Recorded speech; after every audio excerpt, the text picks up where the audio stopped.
2007 का चुनाव याद कर लीजिए, जब मायावती ने एक सोशल इंजीनियरिंग का बेहतरीन फॉर्मूला निकाला था। ब्राह्मण और दलित वोट बैंक को एक करके मायावती सत्ता में लौटी थी। मायावती ने सत्ता की कुर्सी को हासिल किया था। कुछ वैसा ही फॉर्मूला इस बार अखिलेश यादव लगाने की कोशिश कर रहे हैं, और अखिलेश यादव को कॉन्फिडेंस इस वजह से है कि 24 में जो प्रयोग उनका सफल हो गया, कांग्रेस के आने से अगड़ों का साथ मिल गया, वैसा ही इस बार यूपी के दो लड़के करने की कोशिश कर रहे हैं। हालांकि 2017 में बुरी तरीके से फेल हो गए थे। 2017 में भी यूपी के दो लड़के एक साथ चुनाव लड़े थे, लेकिन बुरी तरीके से फेल हो गए थे। उस वक्त सिर्फ 6 से 7% जो ब्राह्मण हैं वो मिले थे अखिलेश यादव को। हालांकि जब अखिलेश यादव सत्ता में थे, पूर्ण बहुमत की सरकार 2012 में बनाई थी, तब भी अखिलेश यादव को 19% ब्राह्मण मिले थे। यानी कि कभी आंकड़ा 20% से ऊपर नहीं गया, 30% से ऊपर नहीं गया।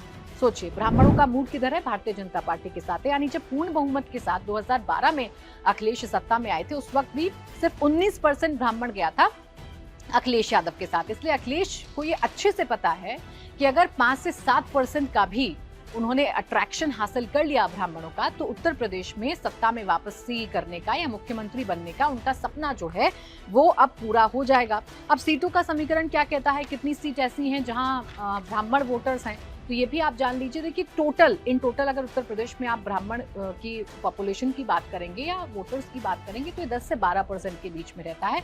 और 115 ऐसी सीटें हैं, 403 विधानसभा की सीट है उत्तर प्रदेश में, 115 ऐसी सीटें हैं 403 में से जहां डायरेक्ट ब्राह्मण निर्णायक भूमिका में रहते हैं, जो हार और जीत का जो फैक्टर है वो तय करते हैं।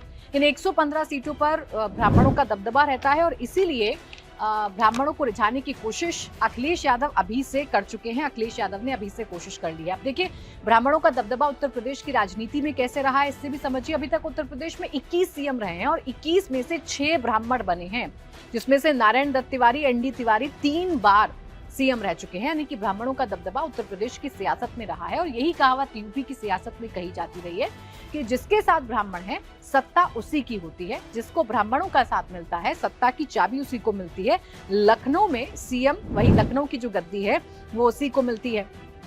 15% ब्राह्मण, जो 15% वोटर्स जिन ब्राह्मणों के जिन जिलों में हैं, ऐसे 12 जिले, यानी कि 12 जिले ऐसे हैं जहां 15% से ज्यादा ब्राह्मण आबादी है। यहाँ भी ब्राह्मण निर्णायक भूमिका में रहते हैं। तो इसीलिए इन सीटों को साधने के लिए, और खासकर पूर्वांचल की जो सीटें हैं, बलरामपुर जिला ले लीजिए, गोरखपुर जिला ले लीजिए, अवध की कुछ ऐसे जिले हैं जहां ब्राह्मणों की आबादी है, और कुछ वेस्टर्न यूपी के भी जिले हैं जहां ब्राह्मणों की आबादी है। इसलिए ब्राह्मणों की गोलबंदी करना अखिलेश यादव ने शुरू कर दिया है। अब आप कहेंगे कि अखिलेश यादव ऐसा क्या बदल गया, जब 2022 में 89% ब्राह्मणों का साथ भारतीय जनता पार्टी को मिला था, और 2024 में भी 75% ब्राह्मणों का साथ भारतीय जनता पार्टी को मिला था। तो ऐसा क्या बदल गया जिस पर अखिलेश यादव को कॉन्फिडेंस है कि ब्राह्मण उनको मिल सकते हैं? देखिए कुछ मुद्दे हैं, हालांकि 2022 में भी कुछ मुद्दे थे। अखिलेश यादव एक नैरेटिव सेट करते हैं। अखिलेश यादव ये कहते हैं कि योगी आदित्यनाथ के राज में ब्राह्मण नाराज हैं, ब्राह्मण उनसे परेशान है। अखिलेश यादव राजनीतिक आरोप भी लगाते हैं कि वह जातीय लोगों को आगे बढ़ाते हैं, ठाकुरों का दबदबा है, ब्राह्मण अपने आप को लेफ्ट आउट फील करता है। इस नैरेटिव को हवा देने की कोशिश अखिलेश यादव करते रहे हैं, और एक बार फिर से अखिलेश यादव यही कोशिश कर रहे हैं। अब 2-3 मुद्दे हैं जिन पर अखिलेश यादव बात करते हैं। पहला है शंकराचार्य का। प्रयागराज में जो कुछ शंकराचार्य के साथ हुआ था, उस मुद्दे को अखिलेश यादव अपने हाथ से जाने नहीं देना चाहते हैं। इसलिए समय समय पर शंकराचार्य के चरणों में अखिलेश यादव नजर आते हैं, उनके साथ खड़े हुए नजर आते हैं, उनके मुद्दे पर सरकार की आलोचना करते हैं। बटुकों के साथ जो हुआ उसकी चर्चा अखिलेश यादव करते हैं, गौ माता की चर्चा अखिलेश यादव करते हैं। तो इसके साथ ही साथ आज पीडीए का एक और नारा अखिलेश यादव ने बताया, पीड़ित, दलित, अगड़ा, अल्पसंख्यक के साथ उन्होंने कह दिया पीड़ित पंडित साथ साथ। और आज तो अखिलेश यादव महाभारत काल की भी याद कर रहे थे। अभी तक अखिलेश यादव जो पूजा पाठ से डायरेक्ट दूरी बनाकर रखते थे, 2017 से पहले के जो बयान अखिलेश यादव के हैं, उसमें अखिलेश यादव ये कहते थे कि वो भगवान को मानते हैं लेकिन पूजा पाठ नहीं करते, और ऐसी डिम्पल यादव के बारे में भी कहा करते थे। वही अखिलेश यादव अब पूजा पाठ भी करते हैं, भगवान श्री कृष्ण की बात करते हैं, श्री राम की बात करते हैं, और अब इस बात को कहने में कतई गुरेज नहीं रखते कि वो रामायण के बारे में कितना जानते हैं, महाभारत के बारे में कितना जानते हैं। अपने आप को यदुवंशी बताते हुए, क्योंकि यादव से कनेक्ट होता है यदुवंशी बताते हुए ब्राह्मणों को उनके साथ बताते हैं। आज तो महाभारत का जिक्र करते हुए अखिलेश यादव ने ये तक कह दिया कि महाभारत काल से ही जो कृष्ण और सुदामा की दोस्ती है वो परफेक्ट एग्जाम्पल है। कि जो सच्चे दोस्त हैं ब्राह्मणों के वो यादव हो सकते हैं। तो ब्राह्मण का वोट पाने के लिए महाभारत तक का जिक्र अखिलेश यादव ने कर दिया। इसके साथ ही साथ अखिलेश यादव ने बार-बार वो उन्होंने आज एक सम्मेलन में वो थे, आपको याद होगा अभी कुछ दिन पहले ब्राह्मणों की नाराजगी का मसला उठा था, तो बीजेपी के कुछ ब्राह्मण विधायकों ने बाटी चोखा पार्टी की थी, जिस पर बीजेपी के प्रदेश अध्यक्ष पंकज चौधरी ने नाराजगी जताई थी। उस मुद्दे को भी आज अखिलेश यादव ने उठाया और कहा कि यहाँ तो बाटी चोखा खाने पर कार्रवाई हो जाती है, बाटी चोखा खाने पर नाराजगी हो जाती है, ब्राह्मणों को यूपी सरकार में कुछ करने की आजादी नहीं है।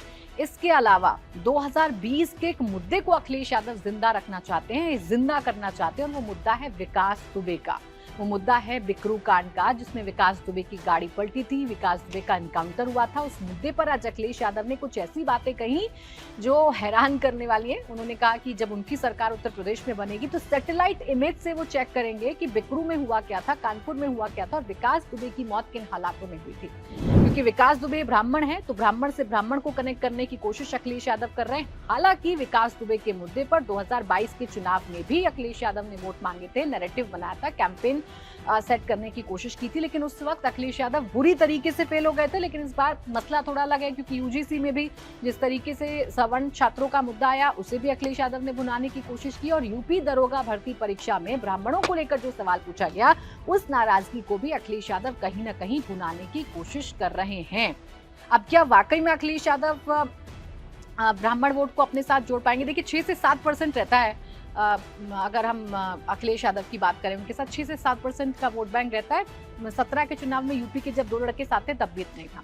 कांग्रेस के साथ आने से ये लग रहा है अखिलेश यादव को कि अगड़े जो हैं वो आ सकते हैं, खासकर ब्राह्मण आ सकते हैं इस गठबंधन के साथ। इसलिए अखिलेश यादव जोर शोर से ब्राह्मणों को रिझाने की कोशिश कर रहे हैं, ब्राह्मण सम्मेलन भी कर रहे हैं। लेकिन दूसरी तरफ बीजेपी की रणनीति बड़ी साफ है, बीजेपी का कोर वोट है ब्राह्मण, तो किसी भी सूरत हाल में बीजेपी अपने इस वोट बैंक को अपनी मुट्ठी से जाने नहीं देगी। अब देखना ही दिलचस्प होगा कि आने वाले समय में जैसे जैसे उत्तर प्रदेश के चुनाव नजदीक आएंगे, वैसे वैसे आखिरकार उत्तर प्रदेश की सियासत किस तरफ मुड़ती है।